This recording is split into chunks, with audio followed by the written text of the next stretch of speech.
Hello दोस्तों, स्वागत है आप सभी का। बहुत सारे लोग जो हैं वो राहु और केतु की जो सीरीज है उसके बाद थोड़े कंफ्यूज सही हो गए कि कहाँ चाहत लगाएं, कहाँ चाहत ना लगाएं। ठीक है, तो आज हम क्या करेंगे, दो एग्जाम्पल चार्ट्स लेंगे और ब्लैंक चार्ट्स लेंगे। ब्लैंक चार्ट से हम समझने की कोशिश करेंगे कि कहाँ पे चाहत लगाई गई तो क्या हासिल हुआ, कहाँ पे चाहत नहीं लगाई गई तो क्या हासिल हुआ। ठीक है, साथ ही साथ थोड़े से कुछ कंसेप्ट्स को भी समझेंगे, क्योंकि लाइफ के अंदर कोई भी व्यक्ति हो, कम से कम 90% लोगों की ज़िंदगी में जो तूफान मचे हुए हैं वो सिर्फ दो ही ग्रहों के कारण है।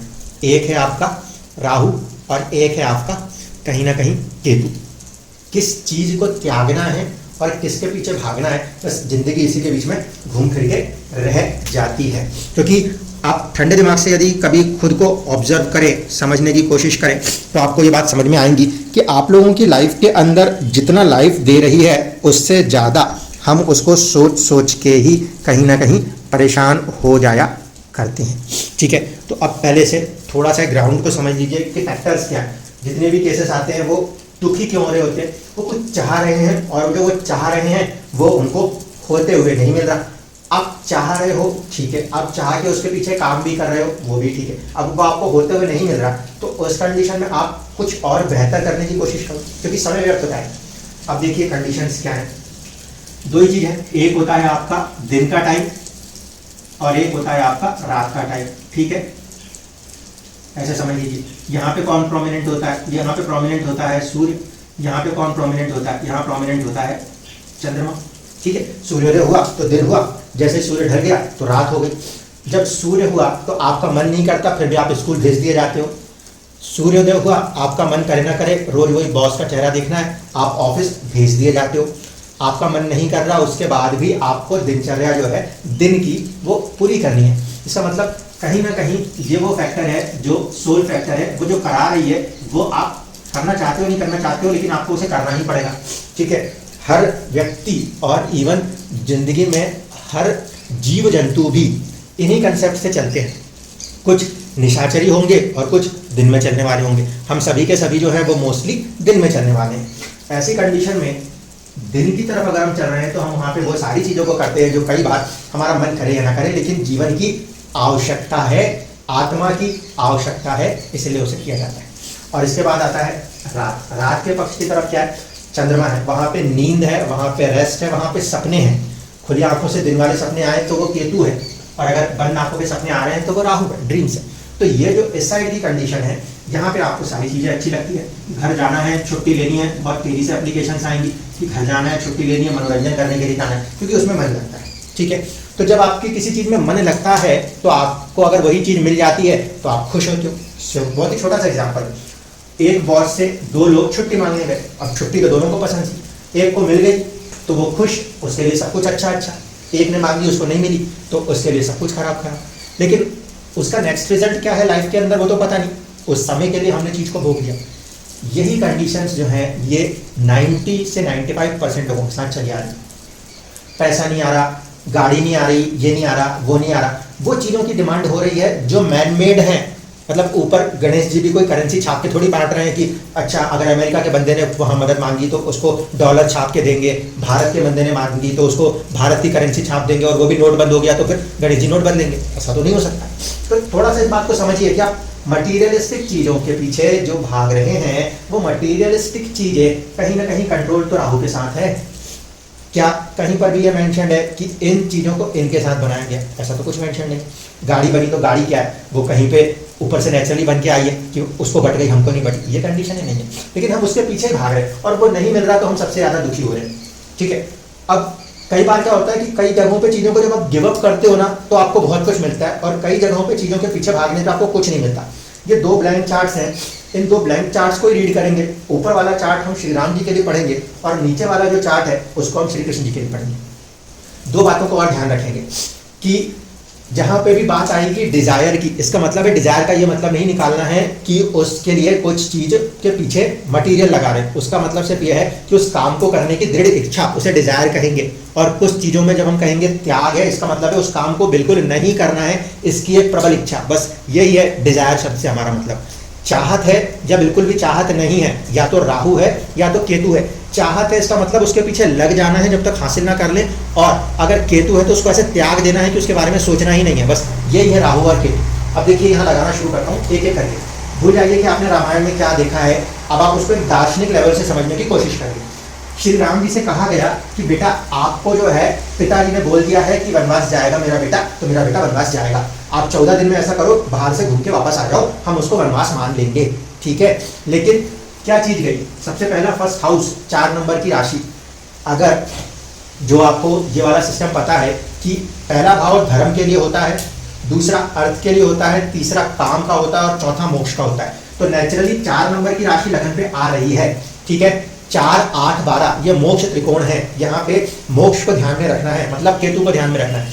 पिताजी ने बोल दिया श्री राम जी को कि जाइए अब घर से दूर जाना है, उन्होंने बहुत ही सम्मान के साथ उस बात को मान लिया। अगर वो घर से जाते नहीं, सीता जी का हरण होता नहीं, रावण मरता नहीं, तो राम जी कहाँ पे आते, पहली कंडीशन। दूसरी बात को नीचे जब बताऊंगा श्री कृष्ण जी की कुंडली में, तब आपको समझ में आ जाएगा कि देखिए वर्णन किस बात का है। वर्णन यहाँ पे व्यक्ति विशेष का वर्णन है, व्यक्ति के चरित्र का वर्णन है कि ये चरित्र होना चाहिए। चरित्र क्या है, फर्स्ट हाउस ही तो है, वो चरित्र है। किसी ने भी आज तक ये नहीं कहा कि कृष्ण जी के चरित्र जैसा कुछ होना चाहिए, बात ये कही गई है कि श्री राम के चरित्र जैसा व्यक्ति होना चाहिए। फर्स्ट हाउस क्या है, चरित्र।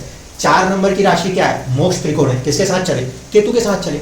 एक शब्द पे उन्होंने त्याग दिया, कोई भावना नहीं उस चीज को हासिल करने की। भरत जी आते बोल रहे हैं चलो घर वापस चल के हासिल कर लो, कोई चाहत नहीं। अगर लौट जाते तो ना वो सीता जी का हरण होता, ना रावण का वध होता, ना पूरी की पूरी रामायण होती। समझ रहे हैं, कुछ चीजें नेचुरली हो रही हैं ताकि वो किसी को कुछ बड़ा दे सके, और हम अपनी चाहत में पीछे लौट गए तो हमारा बड़ा होना कहीं भी नहीं बनता। नंबर 1। नंबर 2 देखिएगा, यहाँ पे सेकंड हाउस है, यहाँ पे 5 नंबर की राशि लिखी है। अब 5 नंबर की राशि जो है उसमें राहु को लेके नहीं चल सकते क्योंकि सूर्य की राशि है, केतु को लेके चलेंगे तो काम बन जाएगा। अपनी पूरी के पूरे कुटुंब का त्याग किया है। एक व्यक्ति जो राजसिक जीवन में जिया हो, उसने राजसिक जीवन का त्याग किया है। यहाँ पे सेकंड हाउस है, सेकंड हाउस में 5 नंबर की राशि धर्म त्रिकोण की राशि है। जब भी बात धर्म की आती है, वो कोई सा भी धर्म हो, कोई सा भी दुनिया का धर्म हो, और दुनिया में आगे भी जितने नए धर्म बनेंगे वो एक ही बात पे, क्योंकि धर्म का काम लोगों को जोड़ने से। इसका मतलब है वहां पे आपको अपनी पास की कुछ चीजें दूसरों के लिए देनी है, ठीक है, सीधी सी चीज है। इसका मतलब वहां भी त्याग की भावना पर ही सारे धर्म टिके होते हैं। कोई भी धर्म ऐसा नहीं हो सकता जो त्याग की भावना से पीछे हट जाए।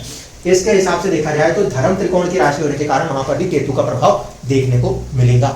उसको फॉलो किया गया, छोड़ा गया। यहाँ पे 6 नंबर है। 6 नंबर जो है ये किस तरीके का है, ये अर्थ त्रिकोण का भाव है। अर्थ त्रिकोण का भाव मतलब पैसा। पैसा आपके पास बरस के नहीं आता, उसे कमाने के लिए उसके पीछे लगना पड़ता है, राहु चाहत, ठीक है। 6 नंबर की राशि अर्थ त्रिकोण, धन दौलत मटीरियल, मतलब राहु। यहाँ पे तीसरा भाव, लड़ने के लिए साहस चाहिए था ना, वो साहस कहाँ से आ रहा है, वो राहु है कि भले होगा रावण कितना भी शक्तिशाली दैत्य, हम उससे लड़ गुजरेंगे। ये है desire, it is called desire, कि जो भी है जैसा भी है उसको खत्म करके ही आएंगे। ये है राहु। तीसरे भाव में 6 नंबर की राशि, 6 नंबर की राशि नेचुरली कहीं ना कहीं छठे भाव में आ रही है। युद्ध को लड़ने की बहुत स्ट्रॉन्ग डिजायर होनी पड़ेगी, तब तो वहां पे वो लड़े हैं। ये व्यक्ति नहीं लड़ा, ये व्यक्ति लड़ा है। वहां लड़ने के कारण नाम है, यहाँ नहीं लड़ने के कारण नाम है। दोनों को सामने समझा रहा हूँ, इसीलिए समझिए कहाँ राहु लगाना है, कहाँ केतु लगाना है। अगर ये समझ में आ गया तो आप में से 90% लोग अपनी जिंदगी में जो परेशान है, कभी ये रतन पहन लें, कभी वो मांग लें, वो कर लें, उससे आप बाहर निकल जाओगे। अब देखिए यहाँ पे क्या है, 7 नंबर की राशि। 7 नंबर की क्या है, 7वां घर, तीसरा घर और 11वां घर, ये होते हैं प्रबल तौर पे काम इच्छा, ठीक है। काम इच्छा मतलब यहाँ पे ये काम भाव माने जाते हैं, और इन भाव में भी राहु की ही प्रबल दावेदारी होती है। ऐसे स्थिति में ये जो चौथा भाव है, इसके प्रति प्रबल दावेदारी ली गई, लेकिन किस रूप में ली गई, क्या अपने राज्य को पाने की लड़ाई लड़ी गई, नहीं लड़ाई लड़ी गई। इस जगह पर इसको एक्टिवेट किस तरह से किया गया, इसको समझिएगा। यहाँ पे एक्टिवेट जो हुआ है वो हुआ है शनि का, ये है शनि, ठीक है। अब यहाँ पे शनि बैठ के एक्टिव हुआ, सबसे पहली कंडीशन, उन्होंने अपने देश को छोड़ा, ठीक। यहाँ तक तो बात समझ में आती है कि पहली चीज तो यहाँ पे त्याग दिखा, यहाँ पे त्याग दिखा, यहाँ चाहत दिखी। यहाँ पे क्या कंडीशन, यहाँ पे चाहत है, लेकिन ध्यान रखिएगा 7 नंबर की राशि है। 7 नंबर की राशि होने के कारण वहां पे जो ग्रह बैठा है उसके हिसाब से चाहत है।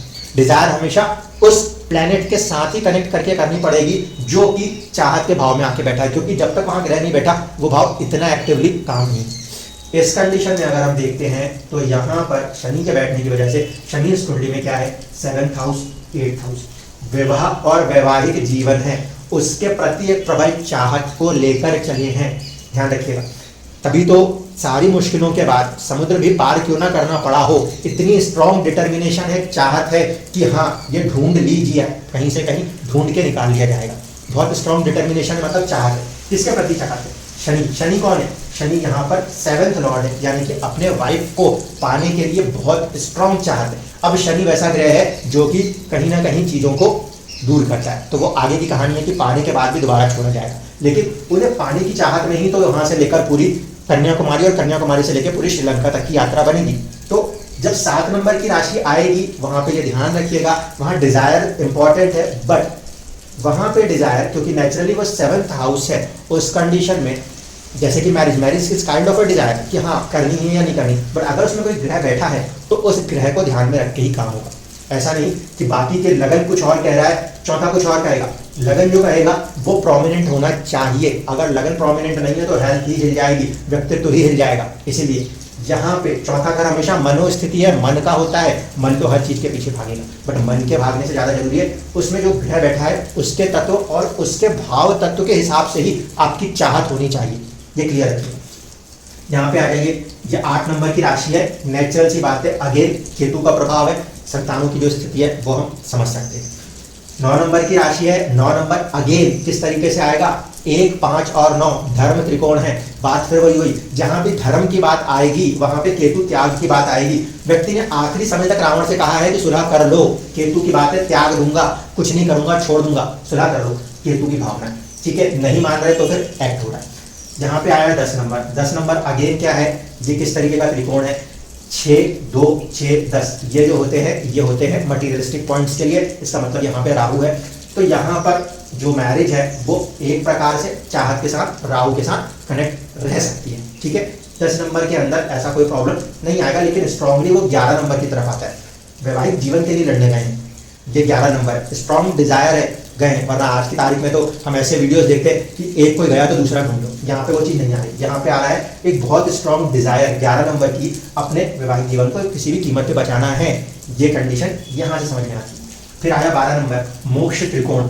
मोक्ष त्रिकोण होने की वजह से अगेन केतु, पिता का भाव है, पिता के प्रति पूरा लगाव है, लेकिन फिर केतु है 12 नंबर। कोई बात नहीं, उन्होंने बात कह दी, उसे फुलफिल करेंगे, उन्हें छोड़ के जाना पड़े छोड़ के चले जाएंगे, दैट इज केतु। 12 नंबर त्याग। 1 नंबर है सूर्य के साथ बैठे हुए, इस पर्टिकुलर में अगर सूर्य बैठे हैं 1 नंबर है, तो ये भाव कहीं ना कहीं बलवान होकर बैठा हुआ है। अब देखिए फिर से किस नेचर का है वो भाव, 1 नंबर मतलब धर्म त्रिकोण से आएगा। 1 नंबर की राशि धर्म को दर्शाती है, तो नेचुरली जो 1 नंबर की राशि धर्म त्रिकोण को दर्शाएगी, तो मैंने फिर कहा धर्म की जब भी बात आएगी तो केतु आएगा। पूरे का पूरा राज्य छोड़ के ही तो गए थे, है ना, 10वां घर जो है वो पिता और पिता का राज्य है, केतु की प्रवृत्ति तो वहां दिखाई, उसे छोड़ के गए थे। फिर कह रहा हूं अगर छोड़ के ही नहीं जाते, उसके आगे की चीजें हो ही नहीं पाती, और आगे की चीजें नहीं हो पाती तो ये नहीं बनता, लगन नहीं बनता, व्यक्तित्व तो नहीं बनता। तो यहाँ पे भी त्याग है। 11th हाउस बड़े भाई बहनों के प्रति क्या है? लगाव है, छोटे भाई बहनों के प्रति लगाव है, क्योंकि ये राहु का संबंध है, ये संबंध भी राहु के साथ ही जुड़ा हुआ है। इसलिए भरत के प्रति भी उतना ही प्रेम दिखाया जितना कि लक्ष्मण के प्रति दिखाया, उतना ही कहीं ना कहीं शत्रुघ्न के प्रति भी। और इसके बाद ये 3 नंबर की राशि है, 3 नंबर की राशि भी कहीं ना कहीं अगेन राहु को कनेक्ट करती है, डिजायर को कनेक्ट करती है। किसी चीज को लेने के लिए विदेश तक, हम भारत में आज बैठे हैं, उस जमाने के नक्शे तो बिल्कुल अलग होते होंगे, वहां से चल के उस अंतिम छोर जिसे हम विदेश कह सकते हैं वहां तक जाना, ये एक डिजायर है, तभी तो वहां तक गए। वरना आज हो जाता है अरे सर वहां चले जाएंगे तो लैंग्वेज बदल जाएगी, क्यों ही जाएंगे, अपने यहाँ काम करेंगे, नहीं, ये डिजायर है। तो जहां जहां पे पर्टिकुलर राशियों के हिसाब से उनको समझ के, वहां केतु की जरूरत है तो केतु को लगाया जाता है, अगर राहु की जरूरत है तो राहु को लगाया जाता है। यहाँ पे आपको ये बात अच्छे से समझ में आई, अगर इसका त्याग नहीं होता तो ये डेवलप ही नहीं होता। अगर वो घर से निकलते ही नहीं, वहां आगे बढ़ते ही नहीं, पूरी वो इंसिडेंट होती ही नहीं, रावण वध ही नहीं होता, तो फिर अस्तित्व को कोई मतलब नहीं होता। श्री कृष्ण जी की कुंडली में देखते हैं यहाँ पे किन चीजों की चर्चा होती है। यहाँ पे चर्चा तो होती है श्री कृष्ण जी की, लेकिन देखिए यहाँ पे बचपन की बात होती है कि उनका बचपन कैसा बीता। महाभारत के अंदर जो मेजर 2-3 हैं जिन्होंने कि पूरे युद्ध को किया, उनमें से एक तो है आपके पास अर्जुन, दूसरे हैं दुर्योधन का वध करने के लिए भीम। ठीक है, तो इन 2 को ज़्यादा वैल्यू मिलनी चाहिए इस हिसाब से कि एक खलनायक को मारने वाले नायक को हम हर पिक्चर में ज़्यादा वैल्यू देते हैं, बट यहाँ पे ऐसा कुछ नहीं आया। पूरे के पूरे महाभारत के अंदर सबसे बड़ी कोई चीज़ उभर के आई तो वो गीता का श्लोक देने वाले प्रभु श्री कृष्ण है। ठीक है, अब देखिए यहाँ पे पहला जो भाव है वो है 2 नंबर। 2 नंबर का मतलब है something related with the Rahu है। ठीक है, 2 6, 10, ये नेचुरल क्या है, ये राहु से कनेक्ट होंगे क्योंकि ये मटेरियलिस्टिक हाउसेस का पार्ट है। ठीक, पहली कंडीशन। दूसरी कंडीशन कि यहाँ पे राहु के होने की वजह से ही तो वो हर माया और हर मायावी से लग रहे हैं, अपने आप को हर तरीके की चीज में दिखा पा रहे हैं अपने आप को। कहीं पर भी ये कंडीशन आप खुद समझ लीजिएगा, यहाँ पे त्यागा गया है तो उनके बारे में वर्णन हो रहा है। यहाँ त्यागा नहीं किया, यहाँ पे व्यक्ति ने अपने व्यक्तित्व को ही तो दिखाने की कोशिश की।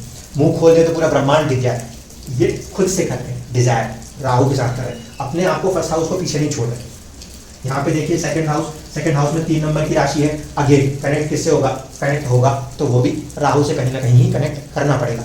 ठीक है, तो सेकंड हाउस जो है वो कुटुंब का है, कुटुंब के प्रति भी राहु का प्रभाव देखने को मिलता है। चाहत तो है, ये अलग बात है कि जन्म होने के बाद माता पिता से दूर रहना पड़ा, लेकिन कहीं ना कहीं जो दूसरे माता पिता हैं जिनके पास जाके बसे हैं वहाँ पे उनसे बहुत लगाव है, डिजायर है, चाहत है अपने कुटुंब के प्रति। ये कुटुंब के प्रति की जो डिजायर है, इसी का वर्णन आता है कि पूरा गोवर्धन पर्वत एक व्यक्ति ने उंगली पे उठा दिया। क्यों? क्योंकि उसे पूरे गोवर्धन के साथ अपने जितने भी वहाँ लोग थे उनको बचाने की चाहत थी। ठीक है, ये स्थिति चाहत की है और इसका वर्णन हम गोवर्धन पर्वत के रूप में जब पढ़ते हैं तो देखते हैं कि पूरा कुटुंब यानी पूरा जो गोकुल है वो मेरा ही तो कुटुंब है, उसे बचाना है, वो डिजायर है, दैट इज राहु। साहस पराक्रम का उन्होंने हमेशा त्याग किया है। ऐसा माना जाता है कि उनको कहते हैं कि रणछोड़ है, युद्ध की स्थितियों से छोड़ के बाहर हटे, क्योंकि यहाँ पे साहस की जो भाव है उसके अंदर 4 नंबर है, मोक्ष त्रिकोण की राशि है केतु। उन्होंने कहा लड़ने की कोई आवश्यकता नहीं, छोड़ो हटाओ, बिना लड़े ये किसी को चाहिए ले ले, आगे हम जा रहे हैं, वृद्धि अपने आप करेंगे। यहाँ पे 4 नंबर केतु का प्रभाव, त्याग का प्रभाव। यहाँ पे 4th हाउस है, 4th हाउस माता का होता है, 5 नंबर है, 5 नंबर अगेन धर्म त्रिकोण की राशि है, धर्म त्रिकोण की राशि है तो केतु का प्रभाव है। घर छूटा, माता का साथ छूटा बचपन में, केतु का त्याग का प्रभाव है। इस त्याग के प्रभाव के बाद जाके जिस जगह पर रह रहे हैं वहां का सारा वर्णन किया गया है। व्यक्ति ने अपने जीवन में कुछ त्यागा है तब वो कहीं और जाके अपने को कुछ बना पाया है, इस बात को समझिए। नेचुरली कुछ जगहों पे त्याग हो रहा है तब उसका वर्णन कुछ और हो रहा है। यहाँ साथ में रहने के बाद भी उतना वर्णन नहीं है, यहाँ पे त्याग होने के बाद उतना वर्णन है। ठीक है, फिर आ जाएगा आपका पंचम भाव, पुत्र, प्रेम, इन सबके प्रति श्री कृष्ण जी की चाहत दिखाई देती है, पॉजिटिव वे में दिखाई देती है कि ये चीज होनी है। यहाँ पे आ जाइए शत्रुओं में भी क्या है, उन्होंने सेलेक्ट किया कि किसको क्या देना है, किसके प्रति मुझे चलना है, क्योंकि वहां तो दोनों को ही देना है, चाहे वो कौरव आए चाहे पांडव आए। ऐसा तो नहीं था कि श्री कृष्ण जी ने कौरवों को कुछ नहीं दिया था, पूरी की पूरी सेना दे दी थी। अब एक व्यक्ति जिसे पता है कि वो मेरा शत्रु है उसको भी व्यक्ति अपनी सेना दे दे और किसी एक के साथ खड़ा हो जाए, ये बात थोड़ी उलझन होती है। लेकिन देखिए यहाँ पर क्या है, 7 नंबर की राशि डिजायर है। डिजायर इस बात की है कि अगर शत्रुओं को पराजित भी करना है तो मैं कहाँ खड़ा हूँ, वो इम्पोर्टेंट है। 7 नंबर अगेन कैसी राशि है, जैसे मैंने यहाँ बताया, यहाँ पे उनके ग्रह आते हैं शनि और शुक्र भी माने जाते हैं। तो अपने चाहत है कि मैं कहाँ खड़ा हूँगा, मैं किसे जिताऊंगा, मांगने वाला कुछ भी मांग ले, वो जिनके साथ खड़े हैं व्यक्ति वहीं पे जीत रहा है। छठे का स्वामी छठे में और साथ ही साथ भाग्य का स्वामी भी छठे में, तो वो कंडीशन थी शुक्र और शनि के कारण। यहाँ पे आ गई प्रेम और दूसरी तरफ है विवाह, ये भी किसी से छिपा नहीं है क्योंकि 8 नंबर की राशि है, 4, 8, 12। सीधा सीधा कंसिडरेशन किस तरफ आएगा, सीधा कंसिडरेशन आएगा कि केतु है, त्याग है। ठीक है, जब केतु है, त्याग है तो वो चीज़ समझ में आती है। विवाह एक डिजायर की तरफ गया है, चाहत है, बट मैरिज एक त्याग के साथ जुड़ी। 9 नंबर अष्टम भाव है, यहाँ पे फिर केतु का प्रभाव ही होना है, तो यहाँ पे कोई ऐसी बड़ी चीज़ तो नहीं है बताने के लिए। यहाँ पे भी कहीं ना कहीं एक प्रकार से अपनी कोई भी चीज़ को हम यहाँ एंसेस्ट्रल प्रॉपर्टी के रूप में देखते हैं या मैरिज लाइफ की कंटिन्यूटी के रूप में देखते हैं, वहाँ पे ऐसा कोई वर्णन नहीं ऐसा देखने को समझ में आता। यहाँ पे आ जाइए 9th हाउस, 10 नंबर की राशि, 10 नंबर की राशि है। अगेन किसकी तरफ जाना पड़ेगा, राहु की तरफ ही जाना है। यहाँ पे भी राहु होता है, यहाँ पे भी राहु होता है। 10 नंबर है तो इस कंडीशन में जो एक धर्म है उसके प्रति उनका नेचुरल झुकाव समझ में आता है। तभी तो वो बार बार कह रहे हैं कि जो धर्म के लिए सही है उसके लिए ही मैं बार बार जन्म ले लूंगा। यहाँ पे क्योंकि ये कर्म की भी राशि है, वो धर्म के साथ जुड़ी है, तो ऐसे में व्यक्ति का जो कर्म है वो धर्म के साथ जुड़ा हुआ है। यहाँ पे नहीं, यहाँ पे जुड़ा हुआ है। यहाँ किसके साथ जुड़ेगा, यहाँ युद्ध जो है वो 9th हाउस में गया है और कर्म जो है वो विवाह में गया है। व्यक्ति का नेचुरल कर्म विवाह के साथ जुड़ा है, यहाँ व्यक्ति का नेचुरल कर्म ये धर्म के साथ जुड़ा है।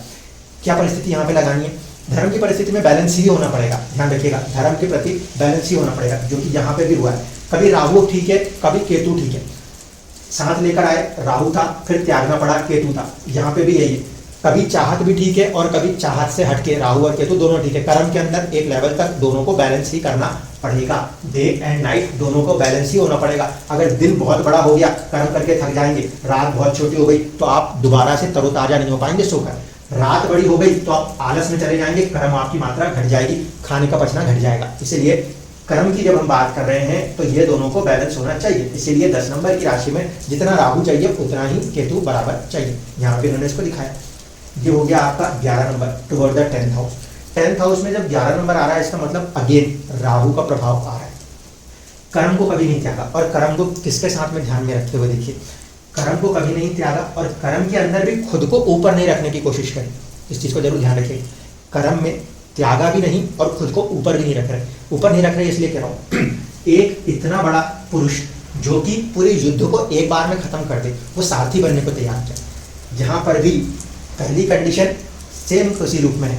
व्यक्ति ने अपने व्यक्तित्व को तो जरूर पकड़े रखा है, लेकिन कहीं पर भी अपने ईगो के फैक्टर को आगे नहीं आने दिया कि नहीं इतने बड़े व्यक्ति जो है वो किसी का रथ चलाएंगे, ये थॉट नहीं दिखाया। यहाँ पे उठा के सीधे सीधे डिजायर किस तरफ है कि जो भी कर्म है वो कर्म है, मेरा पद क्या है मुझे उससे फर्क नहीं पड़ता। मुझे ये कहा गया कि मैं सारथी बन के युद्ध में जाऊंगा तो मैं सारथी बन के जाऊंगा।